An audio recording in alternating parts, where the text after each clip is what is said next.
I'm Josh with Corley, and today I'm going to be showing you how to reset your garbage disposal in case it ever jams up on you.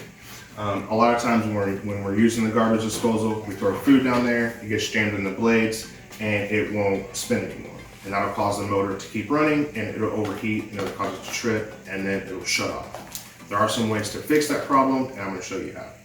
So first things first, right under the garbage disposal here, there is, and this is pretty universal for most garbage disposals, there's a red reset button right in the middle of it. And usually when it trips, it pops out, and all you have to do is push in the button and that'll reset it, okay? If you have a newer garbage disposal put in, make sure that you keep the Allen wrench that comes with it.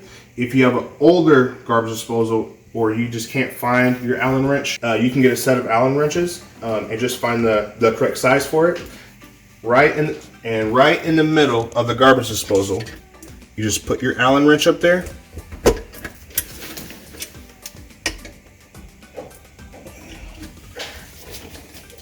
And you make sure it's in place and you spin it just like so. So what I'm doing right now is I'm causing the inner part of the garbage disposal to turn, and any jams that are in the drainage holes is causing it to unblock. You take it out, run some water,